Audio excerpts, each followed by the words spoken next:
O Himalaia é um lugar onde o mundo se eleva. Um palco de gelo e pedra, onde o tempo, o clima e a altitude moldam tudo o que existe.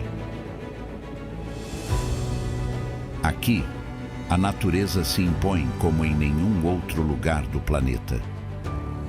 E ainda assim, entre essas montanhas, povos, culturas e animais construíram uma existência que redefine os limites do possível. Enquanto muitos chegam até aqui para desafiar seus próprios limites, outros já nasceram preparados para sobreviver. Existe uma diferença clara entre tentar conquistar essas montanhas e realmente pertencer a elas. Hoje, seguimos por uma das regiões mais extremas do planeta, a cordilheira mais alta da Terra, uma fronteira natural, onde o ambiente muda a cada quilômetro. E a altitude redefine todas as regras. Ao longo dessa jornada, vamos atravessar florestas densas, encostas íngremes e regiões onde a vida existe no limite. Vamos acompanhar animais que aprenderam a se equilibrar, a caçar e a sobreviver em um terreno onde qualquer erro pode ser fatal. E entender como povos inteiros construíram suas vidas em um dos ambientes mais desafiadores do planeta.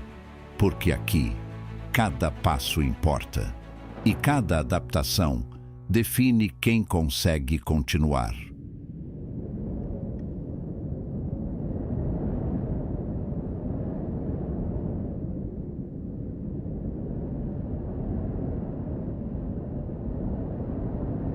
O Himalaia é uma cordilheira formada há milhões de anos e que, dia após dia, ainda continua se transformando.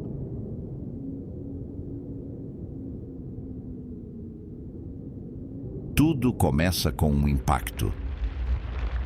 A placa tectônica que hoje forma o subcontinente indiano colidiu com a Ásia.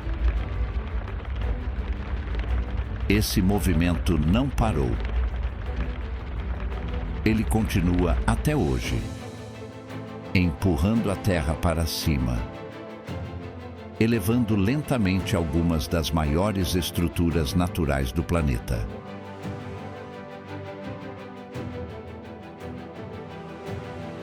O resultado é visível. Montanhas que ultrapassam os 8.000 metros. Vales profundos que canalizam ventos e umidade. E um relevo que muda constantemente, moldado por gelo, água e gravidade.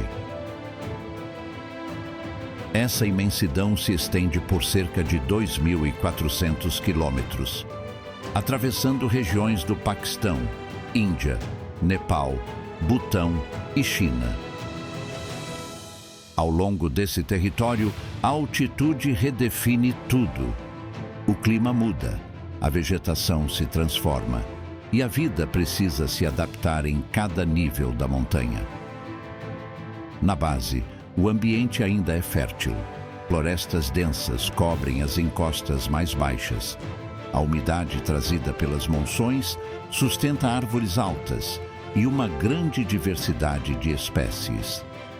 Aqui, o oxigênio ainda é abundante e os recursos são mais acessíveis. Mas essa condição não dura. À medida que a altitude aumenta, a temperatura começa a cair. O ar se torna mais rarefeito e o terreno passa a impor limites mais rígidos. Essa transição não acontece de forma suave. Ela cria zonas bem definidas, cada uma com suas próprias regras. Nas regiões intermediárias, as florestas densas dão lugar a coníferas. Árvores mais resistentes ao frio passam a dominar a paisagem. O solo se torna mais seco e o crescimento das plantas desacelera. Aqui, a vida já começa a exigir ainda mais adaptações. Animais precisam economizar energia. Movimentos se tornam mais calculados e o acesso ao alimento começa a variar ao longo das estações. Mais acima, as árvores desaparecem. O que resta são campos abertos, rochas expostas e neve em períodos cada vez mais longos do ano. Nesse ponto, sobreviver exige adaptações específicas. O Baral domina esse território. Seus cascos funcionam como ferramentas de precisão, permitindo aderência em superfícies inclinadas. Ele se move por penhascos, onde poucos predadores conseguem chegar. Essa habilidade define sua sobrevivência, mas também atrai um caçador altamente especializado, o leopardo das neves. Quase invisível contra as rochas, ele utiliza a própria montanha como vantagem. Sua estratégia depende do terreno. Ele observa de pontos elevados e ataca aproveitando a inclinação. Aqui, a gravidade se torna parte da caça. Um erro de cálculo pode significar a queda, para o predador ou para a presa. Enquanto isso, acima dessas encostas, o ar continua a se tornar mais fino. A vida se torna escassa, mas não desaparece.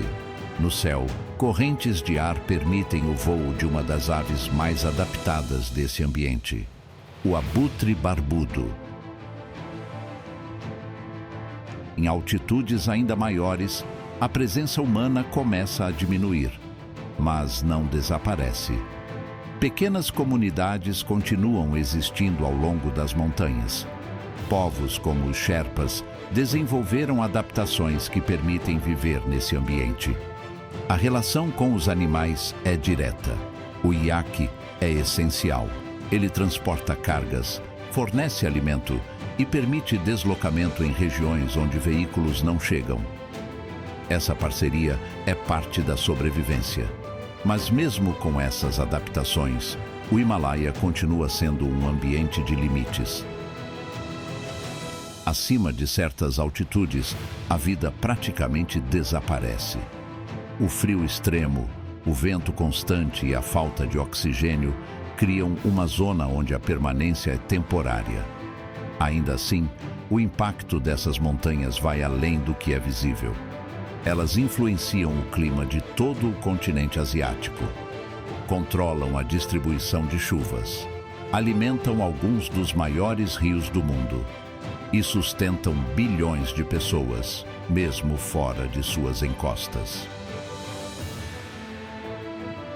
O Himalaia não é apenas um cenário, é uma força ativa que molda ecossistemas, espécies e culturas. E conforme avançamos por essas montanhas, uma coisa se torna clara. Sobreviver aqui não depende de força, depende de adaptação. E cada nível dessa subida revela novas estratégias, novos desafios e novas formas de vida. A jornada está apenas começando.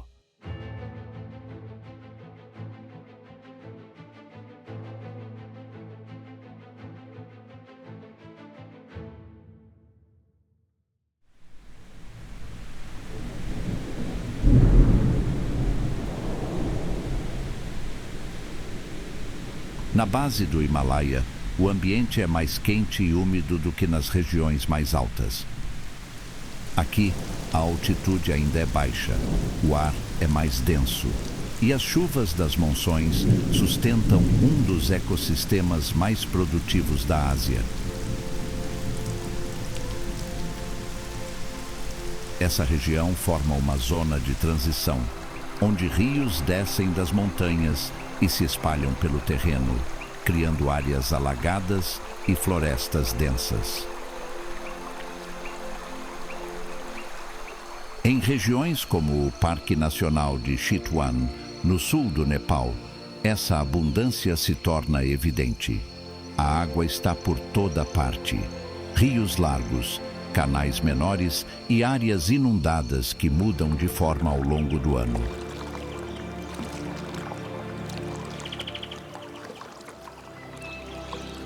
Esse ambiente sustenta uma grande diversidade de vida. Entre a vegetação densa e as margens dos rios, um dos maiores animais terrestres da Ásia se move com tranquilidade. O rinoceronte indiano, Rhinoceros unicornis. Com até 2 toneladas, sua pele espessa e segmentada, que lembra uma armadura natural, o diferencia de seus primos africanos, que possuem 2 chifres e habitam savanas mais abertas.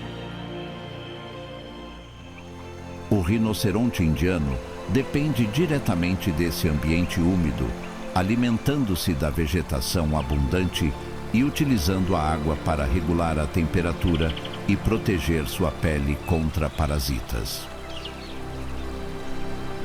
Aqui, a força não é o único fator importante. A disponibilidade de recursos permite que animais de grande porte sobrevivam com menos deslocamento e menor gasto de energia.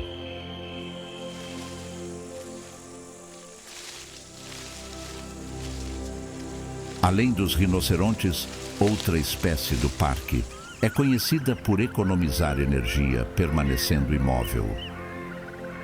O gavial. Gavialis gangeticus.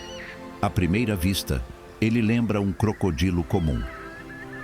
Mas sua anatomia revela uma estratégia completamente diferente. Seu focinho é extremamente longo e estreito, reduzindo a resistência na água e permitindo movimentos rápidos e precisos.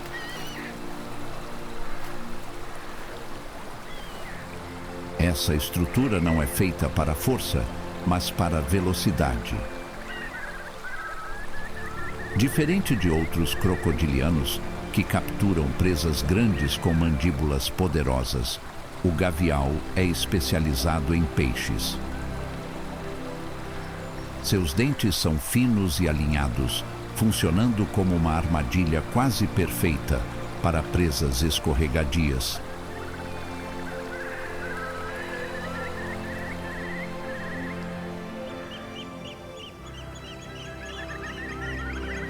Os machos desenvolvem uma estrutura arredondada na ponta do focinho, conhecida como gara, que amplifica sons durante a reprodução e atua como sinal visual.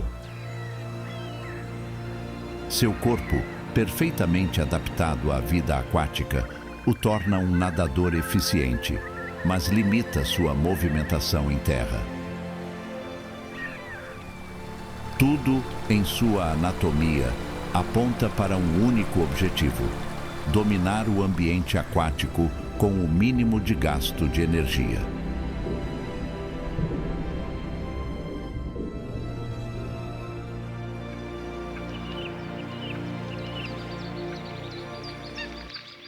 Mas o verdadeiro símbolo da vida nestas planícies é revelada pelo elefante asiático.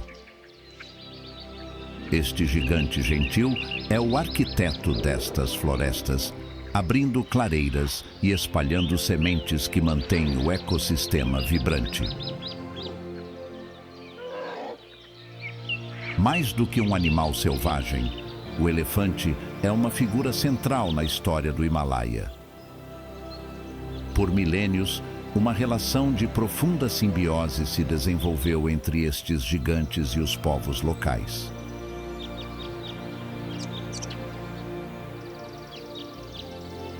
Antes das máquinas, e ainda hoje, são eles que auxiliam na agricultura e no transporte, tornando-se pilares da subsistência humana.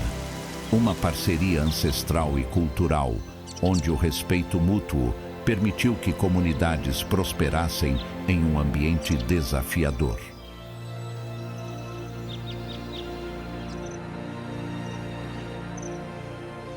Ao redor desses rios e florestas, a vida se organiza em camadas.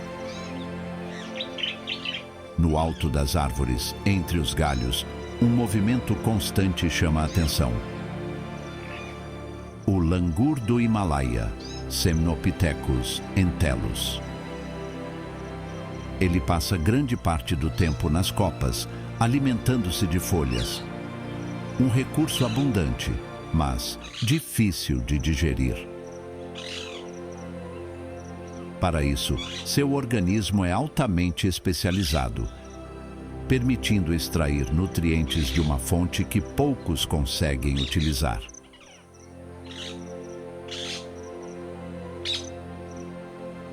Esse comportamento reduz a competição direta por alimento. Enquanto muitas espécies disputam frutos, o langur utiliza uma fonte mais constante.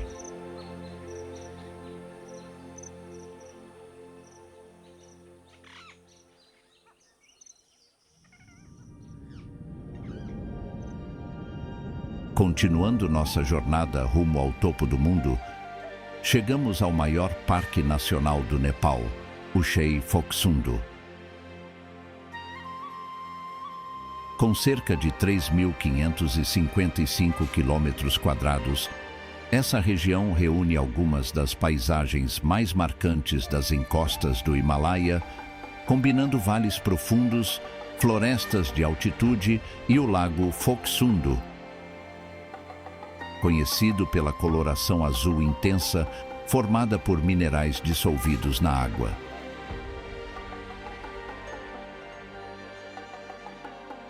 Todos os anos, milhares de visitantes percorrem essas trilhas. Mas longe dos caminhos mais explorados, a vida segue em um ritmo próprio.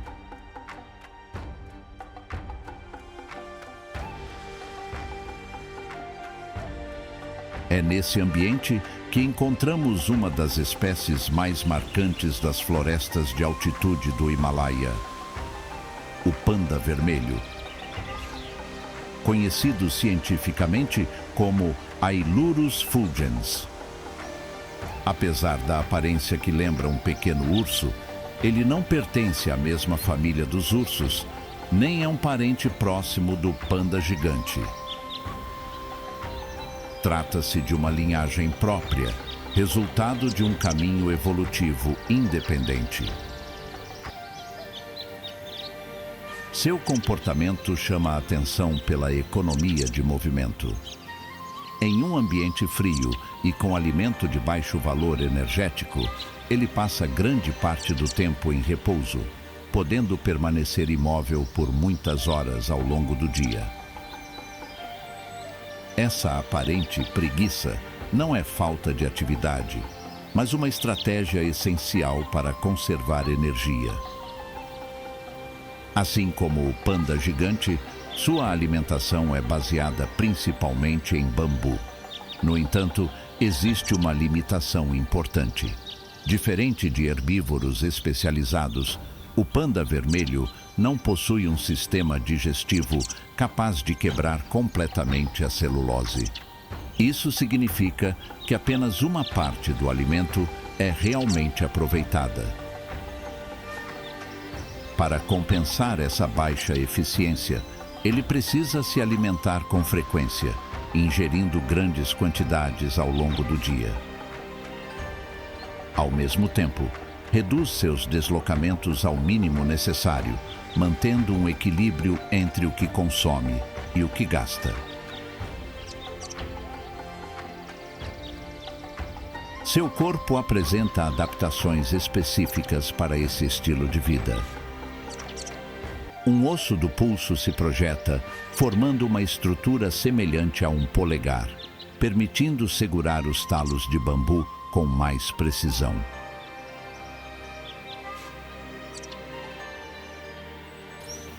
A vida nas árvores também exige estabilidade. Sua cauda longa e espessa atua como contrapeso durante a locomoção entre os galhos e, em temperaturas mais baixas, é usada como isolamento térmico, sendo enrolada ao redor do corpo durante o descanso.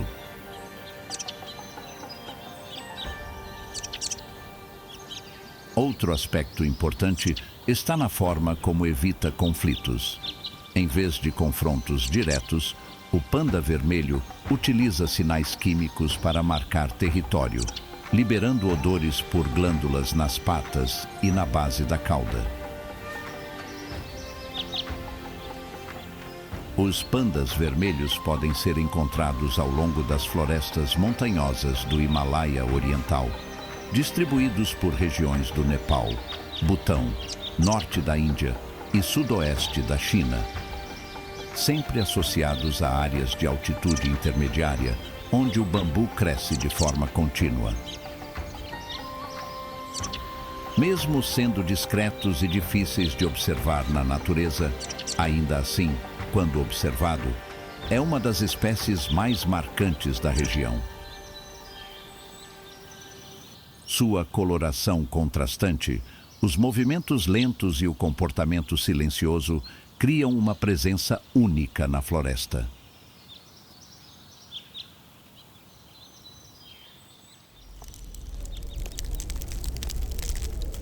Deixando para trás as florestas do Chei Phoksungdo, a paisagem muda mais uma vez. A vegetação começa a desaparecer, dando lugar a um ambiente dominado por rochas, vento e variações extremas de temperatura.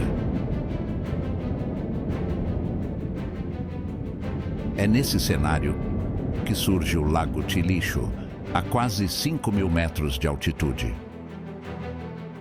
Um dos lagos mais altos do mundo, formado pelo degelo das montanhas ao redor, onde a água permanece fria durante todo o ano e a vida se torna cada vez mais limitada. Aqui, o ambiente já não sustenta grandes florestas nem abundância de alimento. Ainda assim, algumas espécies conseguem persistir. Entre elas, a marmota do Himalaia.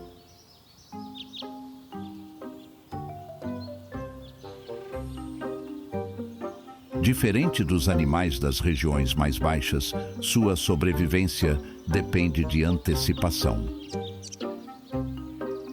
Durante os meses mais quentes, ela se alimenta intensamente, acumulando gordura suficiente para enfrentar o inverno. Quando a temperatura cai e o alimento desaparece, entra em um longo período de hibernação.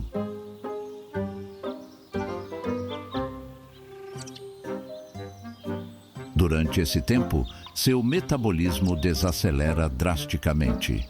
A frequência cardíaca diminui, a temperatura corporal cai e o consumo de energia é reduzido ao mínimo necessário para manter funções vitais.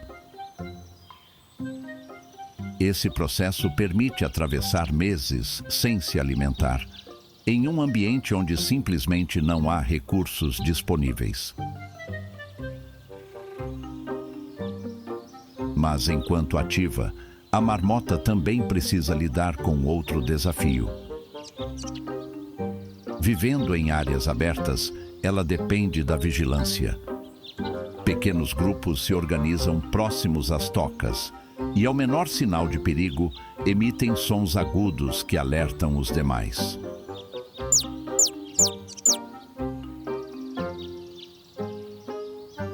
Esse comportamento coletivo aumenta as chances de sobrevivência, permitindo resposta rápida em um ambiente onde não há muitos esconderijos.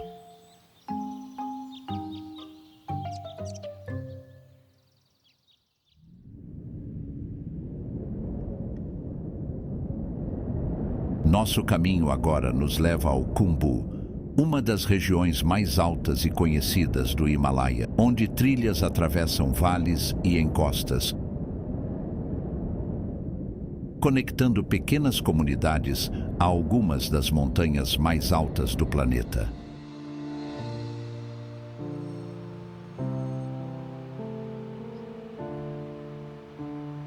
Todos os anos, milhares de pessoas passam por aqui, seguindo em direção ao Everest.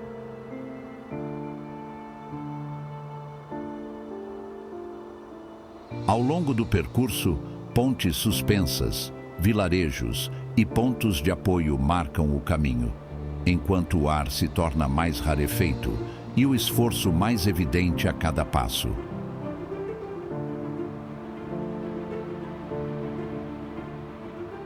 Conforme a subida continua, o ambiente passa a seguir um mesmo padrão. A vegetação quase desaparece, o solo fica ainda mais instável e o vento sopra de forma constante, cada vez mais forte, dominando a paisagem.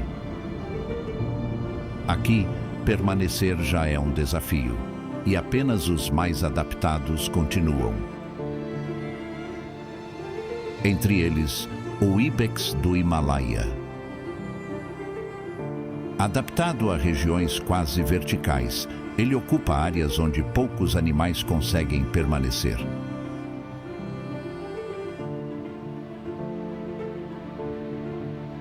Seu corpo é compacto, com musculatura firme, projetada para movimentos curtos e precisos. Mas é nos cascos que está sua principal vantagem. A estrutura combina uma borda rígida com uma base macia e aderente, permitindo contato seguro mesmo em superfícies irregulares. Isso cria uma tração eficiente em rochas inclinadas, onde qualquer outro animal perderia estabilidade.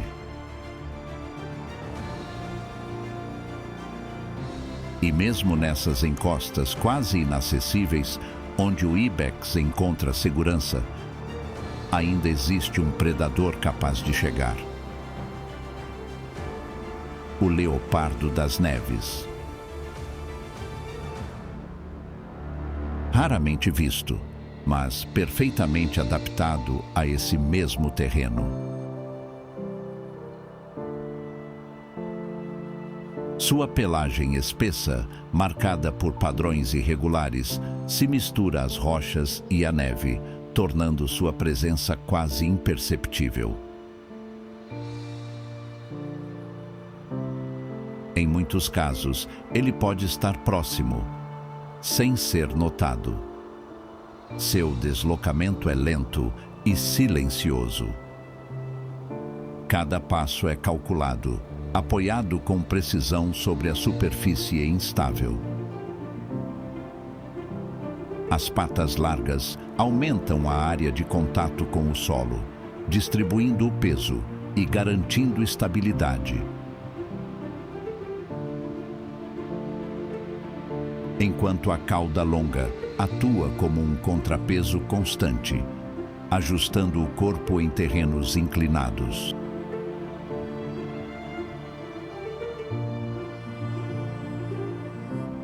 Assim como o ibex domina a verticalidade, o leopardo domina a aproximação. Do alto das encostas, ele observa. Abaixo, um ibex se move entre as rochas, escolhendo cuidadosamente cada apoio. A distância diminui. Sem corrida, sem pressa. A estratégia não depende de velocidade, depende de posição. O leopardo busca sempre o ponto mais alto, onde pode utilizar a inclinação da montanha a seu favor. E quando o momento se aproxima, algo muda. O ibex interrompe o movimento. A cabeça se ergue, o corpo se ajusta. Por um instante, tudo fica imóvel. E então, ele corre. Com movimentos rápidos e precisos, alcança áreas ainda mais inclinadas, onde cada passo exige controle absoluto. O terreno, que antes era caminho, se transforma em proteção. O leopardo observa, não avança. Aqui, nem sempre a tentativa compensa o risco. Um erro pode significar uma queda. E nessas alturas, cair é o fim.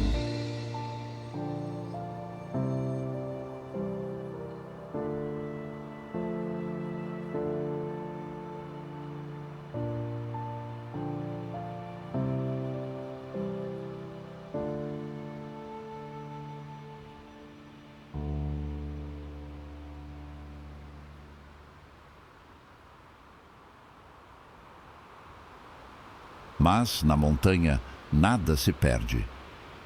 Cada queda faz parte de um ciclo maior. E é no céu que esse ciclo continua. Correntes de ar sobem pelas encostas, criando caminhos invisíveis acima das montanhas. É ali que outra presença se revela. O abutre barbudo. Com asas longas e estáveis, ele desliza pelas correntes sem esforço, percorrendo grandes distâncias, enquanto observa o que acontece abaixo. Diferente de outros animais dessas alturas, ele não precisa caçar. Ele espera. Sua sobrevivência depende daquilo que resta. Em um ambiente onde cada recurso é limitado, até os fragmentos se tornam valiosos. O momento do impacto raramente é visto, mas o resultado é inconfundível. Fragmentos espalhados entre as rochas, partes quebradas, reduzidas ao essencial. Em algum ponto acima, o osso foi solto. A queda faz o resto. E então, ele desce. Agora, tudo pode ser aproveitado. Seu sistema digestivo é altamente ácido, capaz de dissolver estruturas rígidas e extrair nutrientes que para outras espécies seriam inacessíveis. Uma adaptação precisa, que garante o aproveitamento total de tudo o que a montanha oferece. Enquanto o ibex se mantém nas encostas e o leopardo calcula seus movimentos, o abutre percorre o céu, conectando tudo o que acontece abaixo. Ele não participa da caça, mas garante que nada seja desperdiçado, porque aqui sobreviver não depende apenas de viver. Depende de aproveitar até o que resta.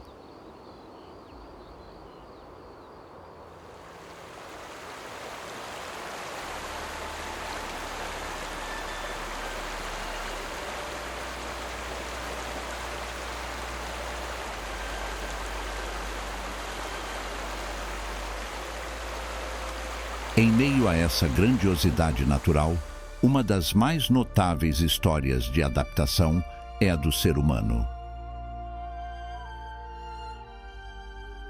Os Sherpas, um grupo étnico que habita as regiões mais altas do Nepal e do Himalaia, são um testemunho vivo da capacidade humana de se ajustar a ambientes extremos.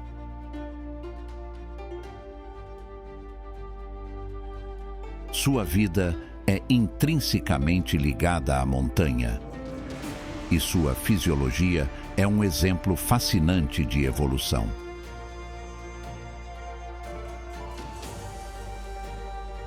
Diferente de pessoas que vivem em baixa altitude e que, ao subir, produzem mais glóbulos vermelhos para compensar a falta de oxigênio,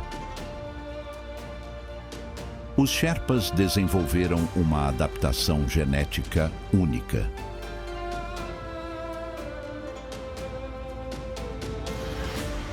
Estudos revelam que eles possuem adaptações que lhes permitem utilizar o oxigênio de forma mais eficiente, mesmo em ar rarefeito. Seus corpos são mais eficazes em extrair e utilizar o oxigênio disponível no sangue.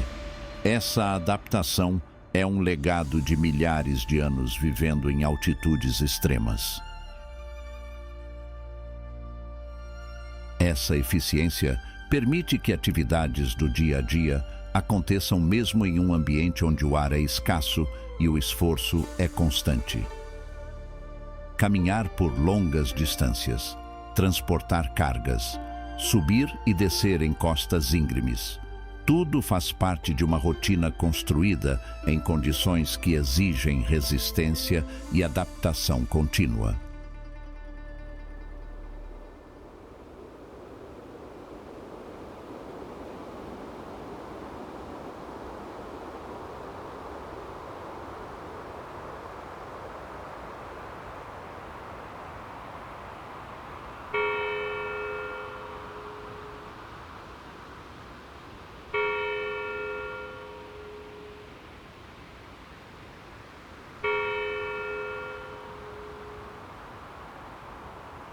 Mas a adaptação humana no Himalaia vai além da biologia.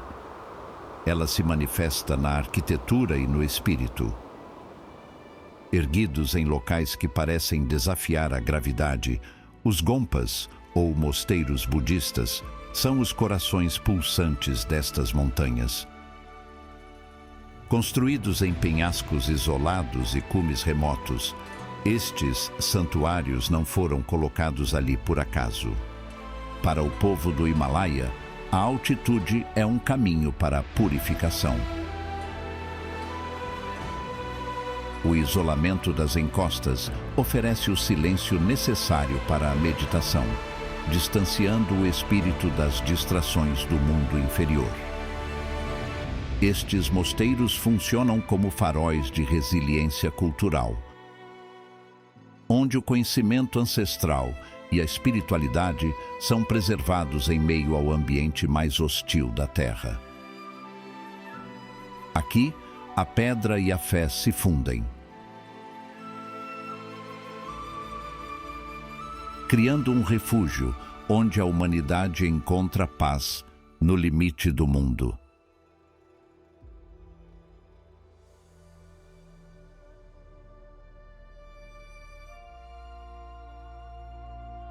Ao longo dessas trilhas, outro elemento se torna essencial para a vida nas montanhas: o iaque.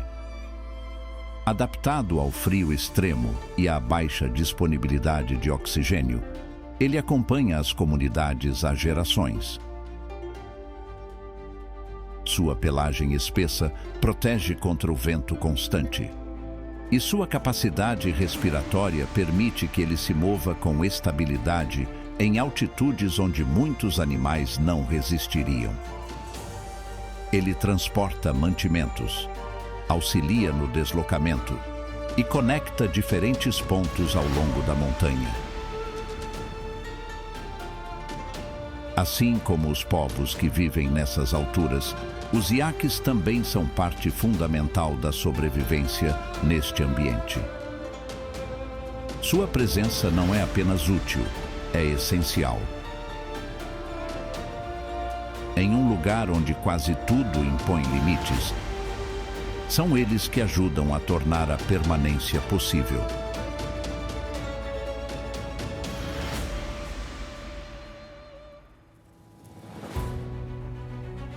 Conforme a subida continua, até mesmo essa presença começa a desaparecer. As construções ficam para trás, o silêncio se intensifica e o ambiente passa a seguir um padrão cada vez mais extremo.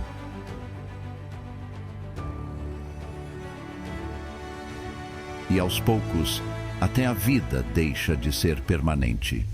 E então, a montanha revela seu ponto mais alto, o Monte Everest. Aqui, o abrigo desaparece e os caminhos se apagam. Restam apenas rocha e gelo.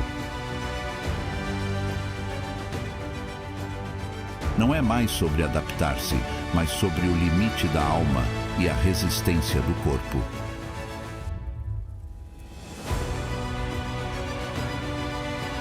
Mesmo para o homem, estar aqui não é natural. É um fôlego emprestado, uma permanência fugaz.